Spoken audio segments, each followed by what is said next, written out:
Good afternoon, and thanks for joining us. An inquest into the death of a Saskatchewan penitentiary inmate explored his emotional management and behavior in the weeks before his death. On November 28, 2022, Brandon Lupkowski was found unresponsive in his cell, and resuscitation efforts were unsuccessful. This morning, the jury heard from Lupkowski's correctional program facilitator. She testified after an incident in October where Lupkowski was found with sharp-edged tools on his person. He stopped attending her program. When she next saw Lupkowski less than 2 weeks before his death, she noted significant weight loss and behavioral changes, including paranoia. She and his parole officer both met with Lupkowski, who denied having any thoughts of self-harm. Following the October incident, Lupkowski had been under mental health observation before being moved to a mental health range where he stayed until his death. Saskatoon police say a man with a history of spying on women is being released from custody this weekend. 37-year-old Kyle Ronald Hamiluk was previously convicted of 70 incidents of voyeurism, indecent acts, and trespassing at night. Last fall, he was sentenced to 2 years and 10 months after pleading guilty to 23 counts of voyeurism and 2 counts of breaching probation, but with time served had about 7 months to spend behind bars. He admitted to secretly watching or recording 23 women through the windows of their homes while they were fully or partially nude. Hamiluk has prior convictions for voyeurism in 2017 and 2020. Police say Hamiluk is being released from custody on Saturday and is expected to live in Saskatoon. He will have court-imposed conditions in place, but because he is at risk to re-offend, police are releasing his name and information and asking the public to be vigilant. Inside a Saskatoon courtroom, lawyers made their final arguments in a murder trial. 48-year-old Arden Panapakisik was pronounced dead inside his home on February 10th of 2024. 23-year-old Catlin Desjardins Kelly is charged with second-degree murder. Court heard a bullet hit Panapakisik in the neck after an exchange of gunfire between the two men. The crux of the case is intent. The defense argues Desjardins Kelly fired in self-defense, while the Crown submits Desjardins Kelly pulled the trigger to kill. Jury deliberations are expected to begin later today. In the wake of the Tumbler Ridge school shooting tragedy, local school divisions are feeling the impacts. Saskatoon Public Schools sent a letter to families of students yesterday. It highlighted the work staff and students do each day to make safety a priority, including practicing emergency situations on a regular basis. It says staff are equipped to help students process and understand the BC shooting while at school, but acknowledges some of the most important conversations take place at home. It recommends parents listen to their kids, creating an environment that they can share feelings. It also recommends limiting kids' media and social media exposure at this time.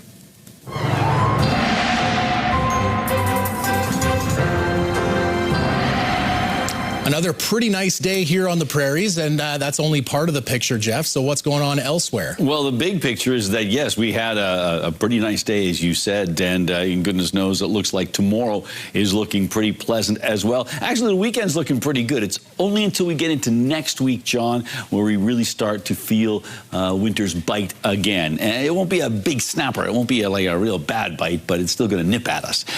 Taking a look at what's going on in BC, we do anticipate more in the way of moisture.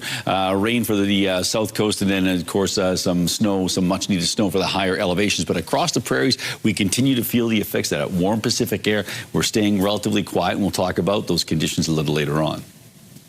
The Saskatchewan Marshals Service is looking for more recruits. The new provincial police force has launched a media campaign to attract officers interested in building an organization from the ground up. Wayne Mantika reports. It's not often that there's an opportunity to be a founding member of a police force. Jesse Barlow has taken on the challenge.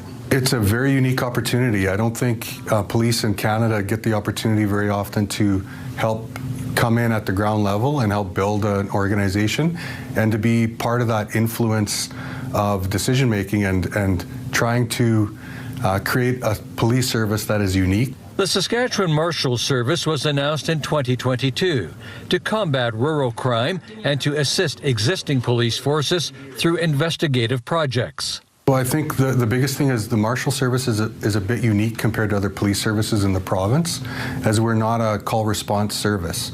So that gives us the opportunity to spend more time with proactive initiatives or investigations.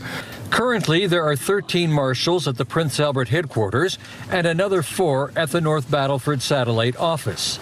A media campaign has been launched to grow the force through new recruits and experienced officers. Salaries range from $96,000 to $118,000 per year, with paid training provided. Nolan Carter joined after spending 10 years with the Prince Albert Police Service. For me, it was about having something new and fresh. It was also about being proactive and not reactive with the calls that you were attending. It gave us more time to investigate certain files and actually follow through with the investigation and the arrest and the court process. So I just thought it was an exciting kind of new adventure.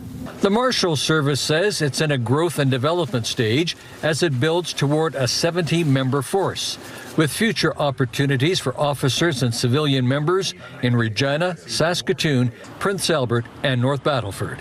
Wayne Mantika, CTV News, Regina. Sask Poly students say they're being forced to move to different campuses across the province to finish their programs. An email told students in the Electronic Systems Engineering Technology program in Saskatoon they will have to move to Regina next year, while students at the Instrumentation program in Moose Jaw will have to move to Saskatoon. Students say they're shocked, and a meeting with school staff told them it was because of a provincial mandate. They're questioning how feasible moving campuses will be and if the college can keep enough instructors to maintain full accreditation. Now they're being forced to choose between uprooting their life to a different city with many new expenses or abandoning their education altogether. I have 2 kids under 10, a 6-year-old and an 8-year-old, and a wife with a career and a house and a family, an established life in Saskatoon, and moving without warning to Regina is not an option.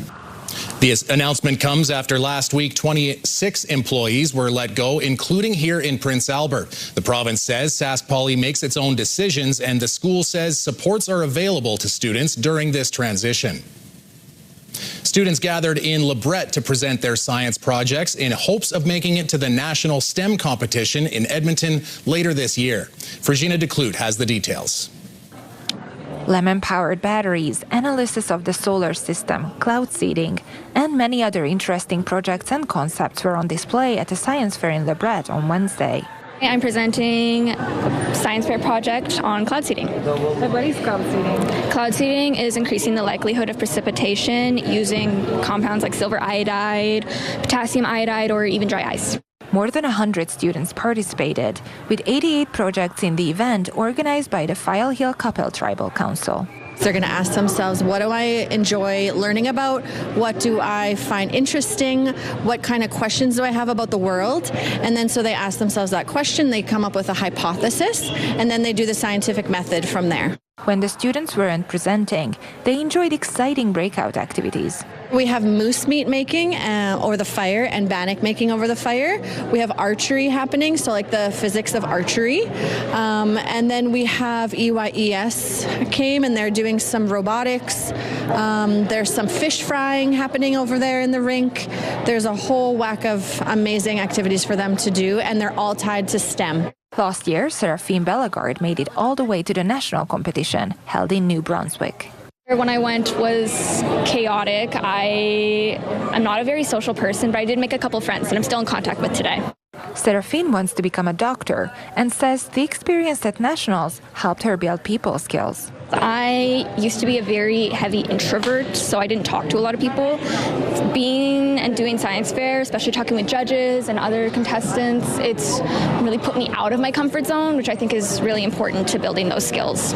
The organizer says she hopes this STEM event will help prepare students to meet the demands of tomorrow's job market. Virginia Declute, CTV News, Lebret. After the break, a deeper dive into a colorful ice sculpture. Jasmine Pelche checks out what's starting to become a yearly tradition.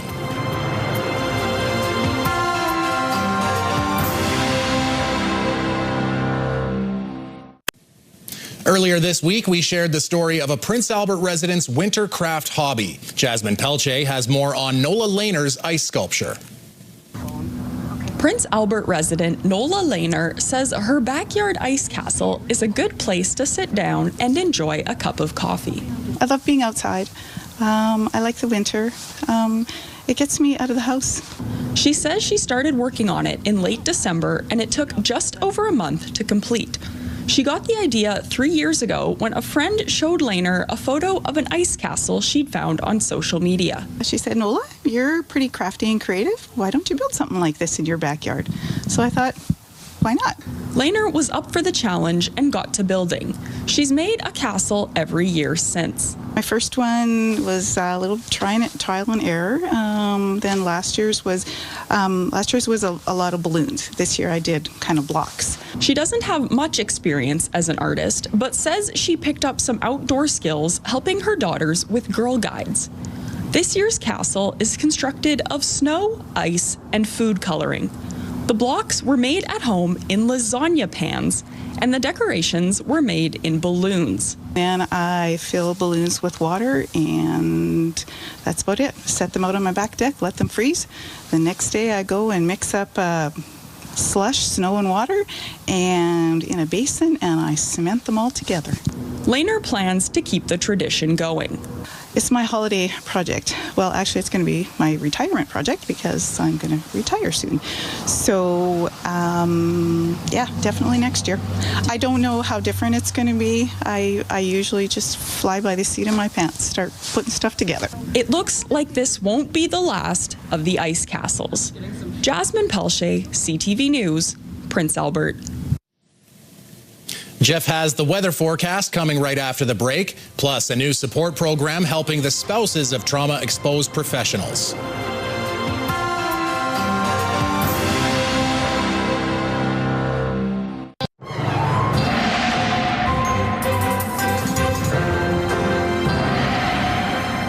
So, Jeff, hopefully you've been enjoying this kind of early fall spring, but there's another dose of winter coming. There most certainly is, and we knew it was coming. Come on, it's not like, well, hey, it's spring and warm. It's going to be that way until April. That's not going on. But we do have, yes, colder temperatures, snow on the way, but they're manageable. It's going to be cold, but it's going to be manageable. Keeping our eye on what's going on the West Coast, they are anticipating more in the way of some rain for Metro Vancouver. Ultimately, they will have some rain, or rather some snow in the higher elevations, and on the weekend, some of that snow and rain moves into the interior of BC. But across the Prairie Province is still pretty quiet. That storm track goes across the north, so northern areas might see something in the way of precipitation. And out on Canada's east coast, I mentioned it earlier on, Nova Scotia has gotten about 15 centimeters of snow, particularly in the southern and the eastern side of Nova Scotia. And that same system is moving up into the Cape Breton Highlands and Newfoundland. They'll get a lot more in the way of snow, or continuing to get more snow, maybe up to about 25 centimeters of snow. But here's the futurecast, the computer modeling indicating, yes, there's a possibility of precipitation in the far north, but central and southern parts of Saskatchewan, maybe some clouds, but not much in the way of active weather. -3 degrees for Spiritwood overnight tonight. Yeah, I know, that's the overnight temperature. -7 for the Battlefords, -9 for Candle Lake and Nipwood. Birch Hills, Melfort, and Rostern all in at -8 degrees. Clear skies or increasing cloud of what we anticipate overnight, and maybe some fog patches showing up in the overnight or into the early morning hours. So we've got ourselves Spiritwood tomorrow for a high of 3 on the plus side, 2 for the Battlefords and Rostern and Candle Lake. And Birch Hills, cloudy conditions prevail, or mainly cloudy conditions, but we've got ourselves another mild day. Birch Hills, Melfort, and Nipawin, all cloudy, all expecting to hit 1 degree, and that is way above seasonal. So let's take a look and see what we've got going on for Prince Albert. Well, -9 the overnight temperature, increasing clouds as the evening goes along, then some fog patches are likely to show up. Winds out of the west at 10, but then switching around ever so slightly, and that's a pretty light wind to begin with, so it won't be much of a change. Then as we roll into Friday, cloudy skies, 2 degrees, winds from the west at 15 kilometers an hour, so another warm day in the Gateway City. -1 for Valentine's Day, that's Saturday, -1 degree, -2 on Sunday, mainly cloudy on Monday, family day for most people, -13 degrees, -17 on Tuesday, and -18 on Wednesday, and minus 18 again on Thursday. A chance of some flurries on Thursday. So yes, so we hit that Monday mark, and temperatures get below seasonal and stay there for at least the next 4 days, but likely into the weekend as well. And hopefully it'll kind of stay below, because hovering around zero made it for some interesting walks and interesting drives, I'm sure. Yeah, interesting is the nice way to put it, that's for sure. Exactly. Thanks, Jeff. Well, the U Sports National Curling Championships begin Tuesday in Regina, and the host Cougars are ready to defend home ice. Just don't let the moment get too big. Like, at the end, like, we're just playing games at the Cali. It's us same four idiots that are going to be out on the ice. Like, we're out there having fun. And yeah, like, sure, it's going to be a great competition, but this is a week that we're going to look back on. So it's not too many times you get to play in a home national. It's a different feel for both the men's and women's teams heading into this year's Nationals. Both Cougars curling squads won Canada West Championships in 2025. But this year, the men lost in the semifinals and the women lost the gold medal game. With Nationals being played out of their home rink, though, they're hopeful it's an advantage. The 2026 U Sports and Collegiate Curling Championships run February 17th to 21st. With the Winter Olympics in full swing now, many are watching from their couches wondering if they could do what these athletes can do. Jessica Smith has more on the Canadian content creator answering that question in the Out of Shape Olympics. Ice dancing or downhill skiing is my forte. Ice skating? Maybe singles, yeah. Because every time I partnered with someone, that's where I get confused or I'll trip over them. Yeah. So just singles, I think it's possible. To answer the question how the average Joe or armchair athlete would stack up against an Olympian, Toronto content creator Simona Stallone decided to take on the challenge. There's a lot of hard work that goes into making something look effortless, and the purpose of this is the comedic twist of this is to showcase that in probably one of the most extreme kind of experiments, but I'm here for it. I commit to the bit, and I'm doing it for the plot. Stallone created a social media series called the Out of Shape Olympics during the 2024 Summer Games, trying over 20 sports. Now she's back trying her hand at the Winter Games. I think the whole purpose of the series obviously is one, to have fun, but two is to really showcase how amazing these Olympians are. This is Ewan. How's it going? Ski Patrol. During every attempt, safety precautions are taken, reaching out to professionals in each sport she tries. I reached out to Mount St. Louis. I was like, hey, this is my idea. This is what I want to do. They were super receptive, and they were very excited to be a part of it. But at the end of the day, they're like, hey, we're going to assign a ski patroller with you the entire day. The hardest Winter Games sports she's tried so far. I did do bobsledding, and I did do skeleton. And skeleton was the scariest thing I've ever done in my life. But her favorite, a Canadian classic. Oh my gosh, I love curling so much. I never expected to like it that much. I went in really with no expectations. What a sport. Showing that no matter what place an Olympian finishes in, their hard work and dedication are a testament to their incredible skill level. Up next for Stallone, she's going to try her hand at figure skating events along with a little bit of snowboarding to continue to show her support for the Winter Olympics and its athletes in her own special way. Jessica Smith, CTV News. Do you have a community event you would like to promote? Or maybe you'd like to draw attention to your organization. Let your local CTV station help you spread the word. Contact us at 306-922-6020 or email panews@ctv.ca. You can appear on CTV Prince Albert's News at 5 and get your message to our viewers.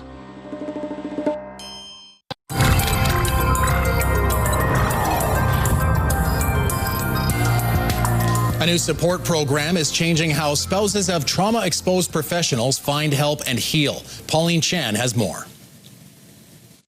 Chris Linford was a 33-year member of the Canadian military, largely working in healthcare as a nurse. I was deployed to Rwanda, Africa, just on the tail end of the genocide. The experience led to a diagnosis of PTSD years later. PTSD is kind of one of those injuries that makes you stare at your belly button all day long. So you don't really have a great deal of capacity to see how your behavior is impacting others.